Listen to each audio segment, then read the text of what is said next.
former prisoner and inmate.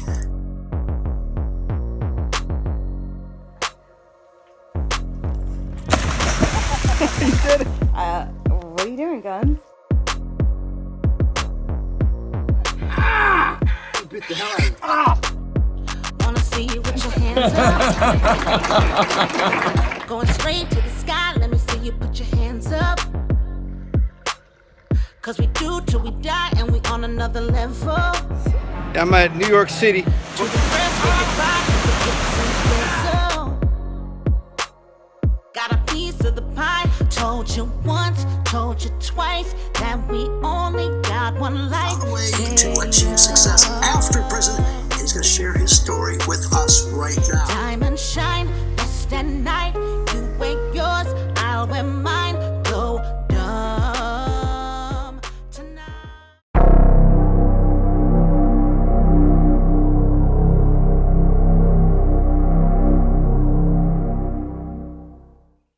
What's up? Welcome back to another episode of My Thing Tales from Gangster. This is an office edition, but I got the green screen rocking, so you don't know where I am. I could be anywhere. When I do my shows broadcast remotely when I'm camping, I use the same green screen. So, I mean, I'm at a campground and it looks like this. Anyways, so this is going to be another interesting, unique show because I have my friend Hank back on. Now, anyone who's watched that, when I did a couple shows with Hank, we got a long history. He's my best friend in prison, just so you know. And really one of only like two friends I made in prison. So this is good dude, solid as they come, cannot come more solid than this dude. This is a friend to the end, a true friend, a real dude, solid. I walked 13 years through prison and nothing but douchebags. Hank was a real one. And when we were together in prison, we were inseparable. In fact, we were so close that that people thought we were gay. Like people would say, "Are those two a couple?" Because we were always together. They're like, they hear a rumor and be like, "What are you talking about, man? This is my boy." We worked out together, we did everything together, and I even dedicated a character in my book to Hank here, Henry Charles Davis. And if anybody's read my books, the people who've read them, you'll know there's a character, a black dude from Chicago who became like a billionaire. Hustler. He came up kind of under the wing of some wise guys in Chicago. They schooled him to the game. He's an entrepreneur. He owned a bunch of clothing stores, yada, yada, yada. 20 years later, he's a billionaire. So Hank was saying, listen, he was helping me edit my book, which, by the way, is, where is my book? It's somewhere around here. You got a copy of book. it. Anyways, Hank was helping me edit it. What the frick did I do with it? Just had it. And so I'd hand him a chapter every day. I'd hand him a chapter or every couple days. And there it is. And I'd say, you can't see it on the green screen. The green screen's gay. So I'd say we edit, proof and edit. He's a smart guy and he was fully capable. So I'd give him a chapter. So he was basically reading the book as I was writing it. And I would give him once a week. I'd take me a week to do one chapter. Because I'd go back and edit it, go back and edit it, go back and edit it, go back and edit it. And like one draft of editing takes about a day because I'm using this little prison typewriter. And then when it was ready, after the fifth draft, I'd say, here, Hank, now you proof it and edit. So he's like deep in this story as I'm writing it, this mafia story, deep in there. And then one day he says, man, you got to make a character based on me somehow in there, man. I want to get in this book, bro. So I did create this character, Henry Charles Davis, in the book, which is not him, but it's inspired by him. And dude, King, if people who read my book know the story, King pulled a freaking slick move on the dude. Like he went to his house, went to his apartment in Chicago at the what's the big high rise that Oprah lived in? What was that? Water Tower. The Water Tower, yeah. And he goes there, and now the black dude's got his own bodyguards and OGs around him and stuff, and he knows who his king is. And he thinks he's there to kind of squeeze him, to try to get in the account rooms of the casinos that he just opened, or that's been open for a couple years now. And he basically walks in there and says, listen, right now in your casino, there's a bomb. If I make this call and say this, let him have it, boom, it goes off. Grandma and her bingo chips and everybody else in there is going to be, you're going to be out of business. No one's ever going to go to your casino again. Got freaking bombed. And even if it does get in business, it could take months or years. You're going to lose millions of dollars. So what I'm asking for you right now is I got a guy in the casino. He's going to walk in with your manager, floor manager. You're going to give him $1 million in cash and you're going to let him walk out. And the guy starts to think like, yo, this is a bluff. He says, nah, man. You know, I got multiple bombs, Claymore mines set up in your casino. And if I make the call, boom, boom, boom, they all go off and you'll be in the front page of the news, man. And their insurance alone is going to freaking take months to pay you out. It's going to, all the liabilities for the people who die and blah, blah, blah. So the guy has no choice. He's just like, this mother effer's got me in a checkmate. So he calls his guy, says, listen, you know, here's a guy's going to walk in with you, give him $1 million cash, let him walk out. So the dude, Henry Charles Davis, is like, man, this is some bullshit in his mind. This is some bull. But then King, when he gets the call, says, we're out of the casino. We got the money. We're all set. King hangs up the phone, opens up a briefcase, pulls out $1 million bearer bond and says, here's your money. I don't want your money. And then he's like, what the frick is this? He said, I don't want your money. I want you as a partner. I need a partner. I need a black, legitimate business partner to help me with this project that I'm working on. And I'm not going to say the name of the project for the people who don't know the book. But anyways, that whole character was inspired by Hank, and I thought it was pretty cool that I dedicated it to him. And so then, if you don't know, Hank was in prison for 19 years and recently got out, I don't know, 6 months ago, whatever it is, and maybe a little more than that now, but he spent 19 years. He really got bamboozled by the government, by the police. They really screwed him over. It wasn't like, he wasn't even a dude who should have ever done much time, if any time, for what he did. But they played him like he was some big shot, like almost like a human trafficker type of thing, which he didn't do. He simply had a bunch of girls that he drove around the different cities and would have cabaret parties and stuff like that. And he'd dress them up. They're all hotties, dress them up in his clothing line and his costume jewelry line. And then he'd sell it like they were models for him. And some of them started tricking. They're like, yo, this guy wants to give me $300. And he's like, well, I'm going to get a cut since, you know, I brought you here. I'm paying for your food and your hotel and everything. Anyways, one of the girls said, I want to go home. And he's like, all right, well, you go home. She's like, I want to go home right now. She's like, well, listen, you know, I can get you to the airplane in a couple hours. I got things I'm doing, whatever.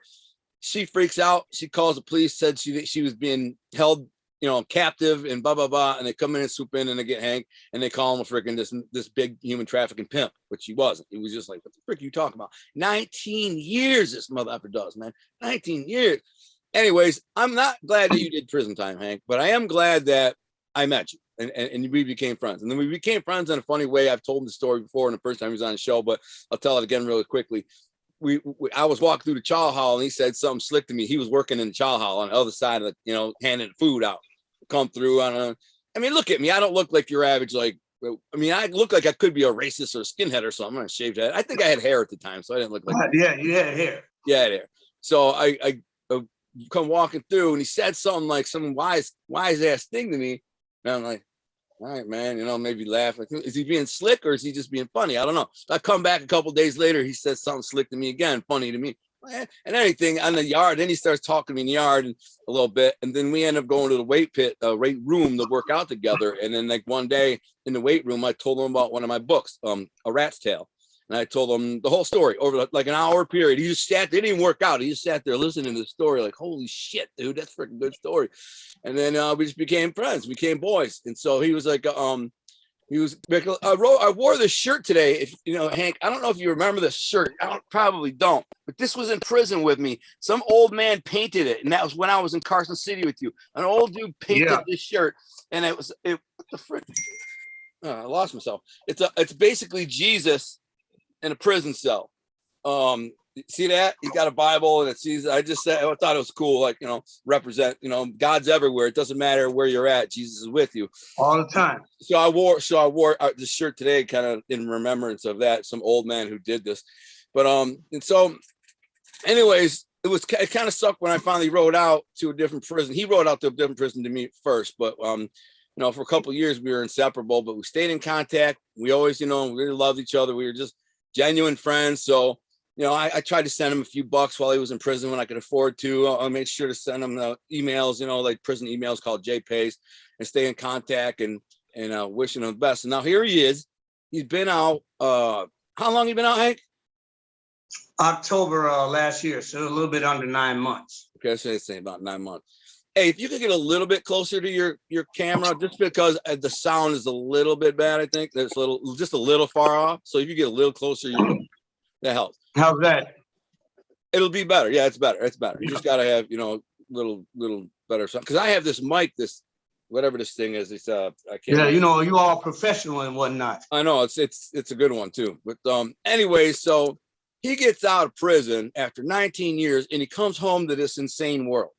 This insane world where nothing's like what it was, you know, and we had a lot of plans in prison, man. We talked about everything that we're going to do when we get out, you know, what we're going to, and I like to think that I accomplished at least some of what we talked about, you know, and, but he's a solid kid, dude. I was heartbroken when he wrote out, heartbroken, like in tears, just bummed out, dude, when he wrote out. I mean, he's the one who got me to quit cursing, for the record. And anyone knows I'm not a big cursor. I rarely ever drop an F-bomb unless I'm really mad, or, you know, even the S word I don't say very often. And we were sitting at the chow hall one day, and this is a funny story. I remember we were on we were winning chow in the Carson City, you know, so you had they split the black side and the white side. Yeah, for whatever reason, we were on the black side that day. So we were against the wall. And we sit down, and it's just me. It's like a little 2-man table, I think, like against the window. And I start to eat, and you go, I said something, you know, foul mouth something. He goes, you know, Al, you curse a lot. I said, no, I don't. He said, you do. You say the F word every 2 words. I'm like, F that. No, I don't. F that. F that. He says, I'm just saying. And then he says this. He says, you know, I'm not judging. I'm saying, he's like, I curse too. I just try not to, you know, but we're both Christians, and all that cursing, it gets noticed by God because he's right here. He's with us all the time. And I was like, whatever. So, but over the next few days, I started thinking about it. I'm like, he's right. God is with us all the time. He's right next to us right now. If I drop an F-bomb, you know, it's like if Jesus is standing next to you, would you drop an F-bomb? You know, of course you wouldn't. Right. So if your grandmother was sitting there, of course you wouldn't. So I just started not cursing, and it took me about 6 months to get it to where I just don't curse no more. And as a writer, as a novelist and an author, I'm like this. If I can't emphasize what I'm trying to say properly without using an F word or a curse word, then I'm not a good writer. Like, as a writer, I should be able to relay and convey my thoughts or whatever I want without dropping F words conveying. However, I will say this. There are times in my writing, even not in narrative, of course, never in a narrative, but in dialogue, where there is a time for an F-bomb, you know what I'm saying? And even in real life, there are times where if I'm really mad, I'll drop an F-bomb. But if I say the F word, you know I'm mad, and it don't happen very often. You know when it would happen to me a lot, though? You might remember this, because Hank, tell him what kind of a softball player I was. Yeah, man. Everybody, every time there's a game, guys lining up the unit, trying to get Al to join his squad, and it was just forever, all summer long. I'm like, my God, you know, when's this gonna end? I would beast out, wouldn't I? They all know I hit home runs every time I was up, and I was a monster in the field. But sometimes when I like foul out, or I hit a pop up, I go, I'd say the F word. That's the only time I do it. And I drop snap the bat, and they got to the point where they'd walk me. If I'd come up to bat, I've already hit 4 home runs. I've been up 4 times to hit 4 home runs. I just walk and they just let him take his base. That's some punk ass stuff. You know what I'm saying? Give me a chance to swing the bat, blah, blah, blah. It wasn't all the time, and then there was guys, I'm trying to think if you were still there when I knocked out the dude named Michael Jackson. I don't know if you were still there. No, I heard. I left. I heard everybody say, oh man, Al knocked out Mike. So that's one of only like 2 fights I got in prison. And that was freaking because he was harassing me.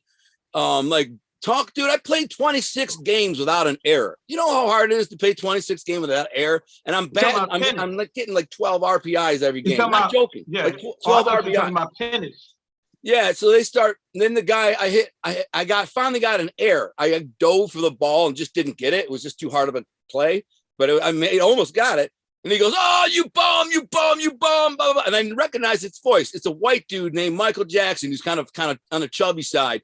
freaking, and he's a big softball mafia guy. There's a little softball mafia there, and that's all they did is talk softball and play softball and think blah, blah. And I didn't hang out with them. They didn't like me because I didn't hang out with them. I go play and they leave. I go to the play, go back to the weight pit or my unit, work on my book. I wasn't into like hanging out with a bunch of freaking inmates talking about softball. I just come out, I play, and I leave. Well, they didn't like that. They didn't like that I would click up with them. So they're waiting for me to mess up. And I finally mess up one game or one play, and the guy yells, "Hey, you bum, blah, blah, blah." So I come off the field. Now it's our turn to bat. I walked over to the guy, I said, "Hey, man, you know me?" He goes, "I don't know you." I said, "Exactly." I said, "Leave my name out your mouth. You hear me?" And that's all I said. He's like, "Whatever, dude." He's sitting on that little bench by the little bench on the side there on the track. He said, "Whatever." So I come up to bat like an inning later, and he yells, "Popcorn!" But I know it's his voice. You know, the crowds of guys there. There's like, 50 guys on all watch. 100 people watching these games. They're all sitting on the side. And I hear popcorn. Like, I was known for popcorn. I was known for hitting deep fly balls. Everybody sat out on the track waiting, and they knew where I'm going. I'm not hitting base hits. They get right out as far as they can get and just wait and know that I might just pop it up because I'm hitting deep. Guy yells popcorn. Boom, I hit a freaking pop up out there. As I'm running to the base, I'm so angry. I'm running, jogging to the base because I know the guy's going to catch it. And I just turned, where you hit first base and you turn, and his bench was right there. I walked over to him, wham, hit him right in the chin. Just one shot right on the chin, man. Boom, just knocked him out. He went flying, and I thought for sure I was going to the hole because some of the brothers wrote. Told you about that, yeah. Well, I'm saying some of the brothers wrote like, "Oh man, Al knocked the dude out playing softball." I'm like, what? And I wasn't like a douchebag or nothing like that, but the guy just got under my skin, and so I was kind of pissed that day. Anyways, I thought I was going to the hole for sure because there's a gun tower right there, and I hit the guy right there while the gun tower's right there. Well, they didn't see it. Dude's laying out, he's stretched out next to the bench, just sleeping. And I just kind of walked away and then went back to my team. And he kind of gets up, like, what the? He never said nothing to me, man. And I was in my mind, I kept looking, and now I'm watching the guy for like the next 6 months. I'm worried he's going to try to sucker me. And he was in there for murder. He was doing life. And I just, you never know, a guy might get mad and shove a shank through your neck or something, but you just don't know. But anyway, so yeah, Hank, you did get me to quit cursing. So thank you. Now let's get to you, man. So you've been out. I want to catch up on what you've been doing since you've been out.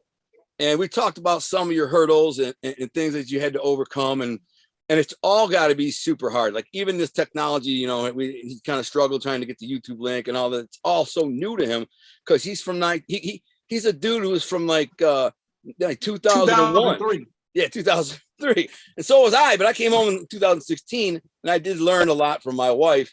My wife's kind of techie and has worked in technology. She's worked for MIT and stuff. So she kind of helped me along the way. And I'm a fast learner. I'm smart.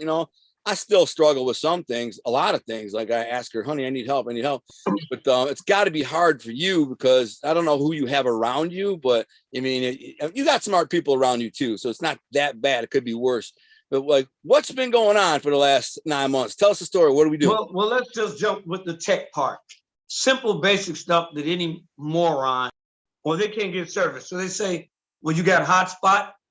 I'm like, "What's that?" "Oh, go to your settings." I'm like, how do you get to my settings?" So I'm so worried they're going to touch my phone and screw it up. So I'm trying to get hotspot to catch a signal off my phone, And so when those times come, people think that I'm being disingenuous, but most of them don't know I've done time.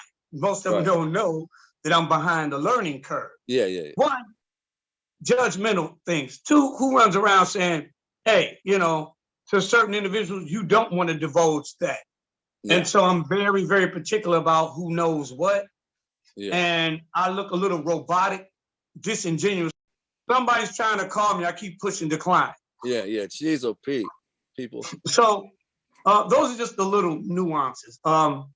But at this job where I work, I don't want to say the company's name, but all of these restaurateurs come there. And it's the strangest thing that regardless of what they are, whether they're Italian, Irish, Hindu, Indian, whatever nationality, when you are a genuine person, people are going to love you. So there's this little thing that is known. I ain't trying to be stereotypical, But my Italian customers, when they come in, they fold a $20 bill up in a nice little square and they put it in your hand. I mean, And then they say, stereotypes come some real. Stereotypes come from real stuff. I mean, yeah. So I'll give you a good example. There's a guy in there. He's trying to find some degreaser for his restaurant. Well, I don't know what it is, but I go get it and we read it together. And then there's another guy who is a restaurateur who has a vending truck. He said, yeah, I use that all the time. So he said, thanks, guys. So he walks off, he comes back, he gives me a 20, and he gives the other guy a 20. And so the guy said, he must be doing great. Just read it with him. So later on, I found him. I say, man, I didn't need that. That's my job. He says, no, pardon my French. He says, no, because you weren't an asshole. I'm like, what do you mean? He says, you could have been an asshole, but you helped me. Yeah. And like, those are little things that you would see time and time again, and you see the humanity in people. Yeah. And those stereotypes about this or that or one group of demographic looking down on another. No, people respect hard work.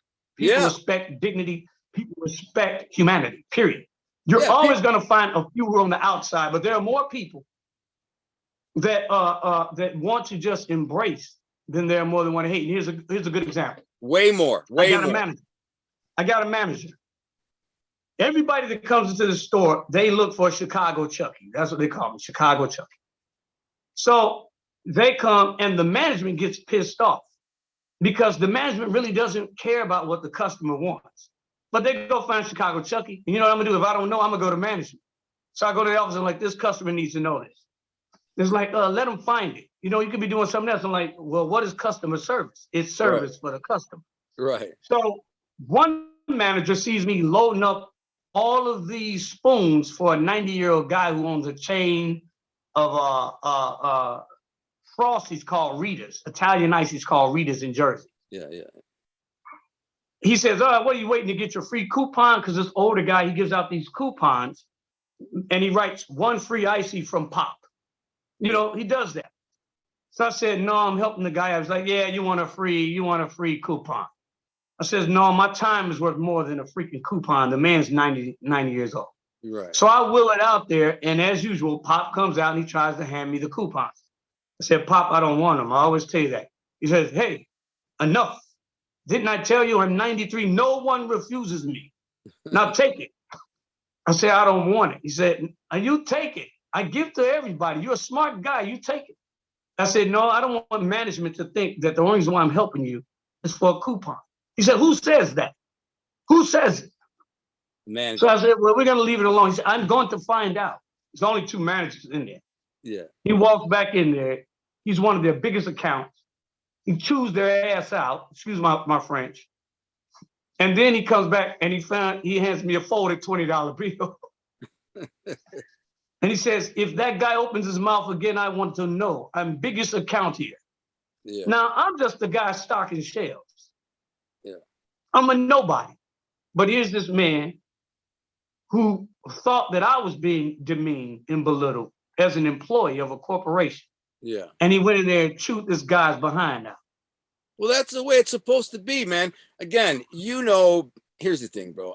I'd be willing to bet that, when they talk about the divisiveness and racism and all that, you're black, you did a bunch of time in prison, you're from Chicago. I would be willing to bet that 99.9.9 of the white and all people that you meet are not just, they embrace you. They're nice to you. They're kind to you. They respect you. You don't get many racist looks or racist remarks. I mean, you might get some, but I imagine most people are just cool with you, right? Well, and that's true, but here's what we don't really look at demographically. The majority of crime that takes place in the white community are whites on whites. Oh, yeah. And blacks on blacks. But in our minds, we look at it from that angle when the truth is, I'm more likely to be harmed by someone of my own color and someone of your own color versus the opposite. Right. So it's political. It's always been political. The powers that be play that game because in order to conquer and rule, they have to divide. Yeah, and if there is a little a racial and I will admit this, if there is a racial exchange and racial feelings towards each other, it's where the two communities collide. And I'll tell you this, where you have black communities that begin to overlap over white communities, a lot of the black thugs, they begin to prey on white people. They'll rob them and they'll steal from them. And like, I'll give you an example. I know 9 people who've been murdered by black people. 9 people that have been murdered by black guys, white people. That's a lot. That's a number that's astronomical. You like if you go into a black community and say, how many people you know been murdered by white guys? I'm never going to say 9 people. But I'm just saying, but the people who live on those fringes where the two communities collide, they're always going to have some exchanges, you know, and there's always going to have some bad experiences. And I mean, I'm not justifying it. I'm just saying, and those people will begin to, they'll begin to see blacks differently. That's because it's Pavlovian. You know, if a dog bites you every time you go to pet it, then you snap your hand away. You feel a certain way about dogs. But that's this because the experiences that happen from people. I've been jumped and shot and robbed, and so I mean, I have a certain. But I don't blame a whole race, though. I don't blame the color. I just blame the character of the people that did it to me. It's them. It's not a race. A race has nothing to do with it. You know what I'm saying? Because I've been jacked and robbed by and, you know, and whites so too. We've seen the time change.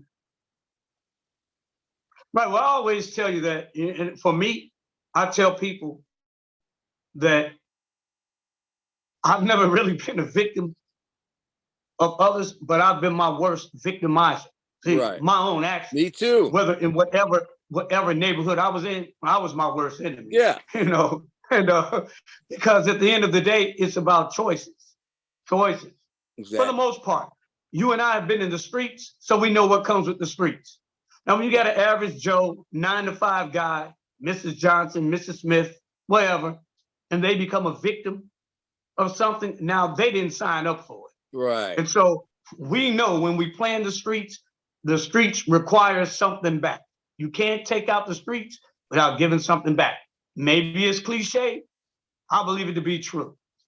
No, Yeah. that's the thing. That's why when guys go into prison, you know this, they get to prison and they want to blame the system. They want to blame systemic racism. They want to blame. That's bullshit, man. How many times were you arrested and charged before you actually went to prison? Well, I was on probation 2 times. I was on. I mean, you've had 3, 4, 5 chances to tighten up, but you didn't. You kept doing it, kept selling dope, robbing, beating, stealing. Now you're in prison, blaming everybody but yourself. You did that, just like me, man. When I went to prison, I didn't blame nobody. I was like, well, I did this. I owned it. You know what I'm saying? It's my own doings. I never even tried to say, like with you got screwed over, Hank. Bad. Yeah, but accountability. You can't play in dirt and get upset because your jeans get dirty. You know, well, I only put my hands in the dirt. Well, there's a level, though. No. There's a level of in terms of there's a level. There's in terms of compensation, or you know, like you didn't get too much time. You didn't deserve that much time. I deserved, frankly, based on the lifestyle that I was living and the things that I did before prison, I should still be in prison and probably never come home. But here I am. So I'm 13 years longer time, but I don't look. What's that? Well, that's the problem. That's the problem with crime, or whether you call it sin. The problem with it is it takes you further than you're willing to go. It holds you longer than you're willing to stay, and it costs you more than you're willing to pay. Yeah. Because the bottom line, that anything that we do from a standpoint of not being going with the trends of what normal society is, then we do it because we think that we're smart enough to get away with it. Why does anybody commit any crime? Because we think we're smart enough to get away with it. We always do, man. I never thought I'd get caught. Honestly, maybe even when I was on doing that crime spree before I got locked up, full-blown crime spree, bro. I thought I was a freaking straight cowboy, man. I got 2 pistols, which I stole from a dude's house, and I'm just freaking, oh my God, I'm like, they're not going to catch me. They can't catch me. I'm too smart for them. They're not going to catch me. I walked into a freaking, like a Payless shoe store, and I walked in, pulled out a gun, and told the chick, open the safe. I mean, the poor girl's terrified, man. This is how what a scumbag was. She walks back to the safe, opens the safe. I get about $3,000 out of it. I'm like, give me that chain too, a gold chain. She's like, wait, my grandmother gave me these charms, blah, blah, blah, blah. I said, okay. I slid the charms off the chain, handed her the charms, and kept the chain. I mean, this kind of scumbag I was, man. And I never did get busted for that crime either. But I'm just saying. But like I'll give you an example about the when you talk about how slick or how smart we think we are. I'm an information guy. You're an information guy. We prey off intel. And so with all of the great thinking that I did, you know, I had Detroit police running telephone, running names on me, make sure nobody had a warrant. Crooked detectives letting me know where the raid was. And I'm thinking I'm invincible. I can't be stopped. But the bottom line is, there's always they're something smart. controlling. They will There is a outsmart price you. you pay. Yeah, the cops are gonna, and so there are very, very intelligent people who work in law enforcement. Dude, when I had arrested, dude, for the crime spree, dude, I was shocked how fast they put everything together. They even knew that I had broken into this house. It was a friend of mine's house. I wanted his guns because I'm at the point in my life where I'm just like, I'm just doing dirt. I don't care. I'm robbing and stealing. I'm hitting banks, whatever I think. But I need some guns, right? Dirty guns. So I go to my boy Brian and I say, bro, you got those two 6 hours. You got 2 6-hour 40s. I said, I need them. You know what I'm saying? Sell them to me. He's like, I'm not selling them to you. I'm like, just report them stolen. Blah, blah. He's like, no, I can't do it. I can't do it. So I'm like, all right, here's what I do. In my mind, this is the kind of thing I justify. What a scumbag, man. And I like this guy a lot. I liked him. He was a good dude, man. I went to his house while he was at work. You're not talking about Brian Windows. No. Don't say his name. No, thank you for not saying his name, though. Thank you for not saying his name. I've talked to him, though. I've talked to him since then. But no, this is another dude named Brian Raper, and we became real close. Not real close, but he forgave me. He came to an Italian festival and gave me a hug and said, listen, man, you know, I've been rock bottom myself. I didn't understand why you did what you did until I hit that place myself. Now I do, you know, and I'm better now. He's got a great job, makes like 160 grand a year, beautiful house and family. He gave me a hug. We were both almost in tears. He came back the next day and bought some apparel for his daughter and stuff. But anyways, I ended up kicking in this motherfucker's door, right? And I didn't even know he had a new dog. That's the crazy part. He had this little freaking ankle biting dog. I didn't even know he had it. He like just got it like 3 days before. So I'm on the side door, broad daylight. I pull up my Bronco, parking in the driveway, I think. And boom, kick the freaking door in to the garage. And I knew once I was in the garage, I could get in the house. And this open the door, his little dog's biting at me. I don't care. I kind of just shove it away, whatever. I go right for his safe in his I knew he had the guns in his closet. They were in the safe. I'm like, mother effer, man. There was like a shotgun and a couple other things I was gonna get. Then I go, there's another safe over there, a smaller one, right? And it's open. It's got a checkbook and like a couple $100 in it. I open it up and I see this key, this weird like key. And I looked at the key and I looked at the big safe and I looked at the key and I looked at what the hell? I give it a shot. I turn it in or click, open that big safe up. And I got those 6 hours out of there and big 40 cals. I'm like, boom, I'm gone. So now I'm running around freaking like a straight John Wayne shooting up the city. I ended up shooting some dude with one of them guns too, man. Like shot him through the seat because I thought he was going to rob me. So I was paranoid and stuff. I had my hand behind the seat like this. And when he started reaching, I freaking shot him right through the seat. I don't think I got him good though. He jumped out. He's moving like 10 miles an hour. But anyways, so eventually the cops, when they got busted me, they're like, so you hit Raper's house too, huh? I'm like, what? What are you talking about? They're like, yeah, you hit Raper's house. And like a neighbor saw a black Bronco and blah, blah, blah. And you're friends with Raper. And and this is the way the cops put it all together. And man, they like figured it out quick, man. They figured out a bunch of armed robberies that I did. Like, they're like, oh, you hit that liquor, the little candy store over there. And you hit this and you hit that. I'm like, how the frick these people notice? I'm like, oh, I guess. Let me tell you, that's what the FBI told me. He said, we've been looking for you. He said, let me tell you something. You can evade us 1,000 times. We get paid to miss right. You, but you only got one time to slip. Yep. And we got you. Yep. Well, with prior to this, I think I told you how I got busted with a big dope case, the heroin, like 9 months before I went to prison. And that's what sent me down a downhill slide fast because nobody would deal with me. Everybody was like, they thought I was ratting. Everybody thought I was ratting. How am I on the street at 2 kilos of heroin? I'm busted. They never charged me. They waited 9 months to charge me. And so nobody would mess with me. Oh, nobody's fronting me no pounds. Nobody's fronting me no dope. Nobody wants to be around me. They all think I'm a hot wire because my house got hit with all this dope and I'm still walking around like, what's up, fellas, man? Let's do some dirt. Nobody wanted.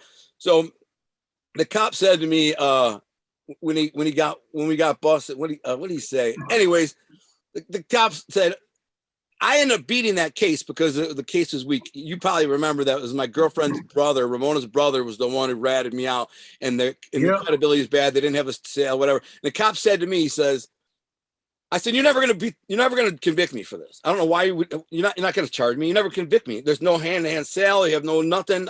Dope's not mine. It's not even in my house. It's my girlfriend's house. I got to know what you're gonna charge me. No jury's gonna convict me. And he says, every day I go to work. I win some, I lose some. Doesn't matter to me. Maybe a jury decides they can't convict you. Doesn't matter to me. I'm going to get paid the same tomorrow and go to work the same day. And I'm like, yeah, okay. And I ended up beating that case, right? When I walked out of court that day, I like grinned at that mother effer, right? And they looked at me mad. I grinned at his ass. And freaking 9 months later, I got, arrested for all the charges that sent me to prison. So they had a good laugh at that. Can't beat them. Ain't worth it. It ain't worth it. But on another note, Former prisoner and inmate.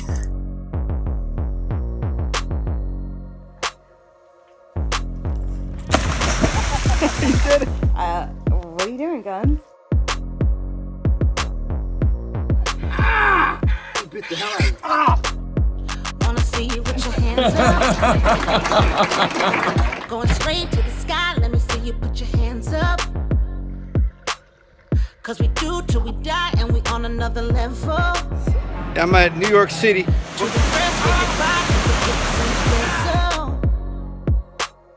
got a piece of the pie. Told you once, told you twice that we only got one life. On the way to achieve success after prison, and he's going to share his story with us right now. Diamond shine, best at night.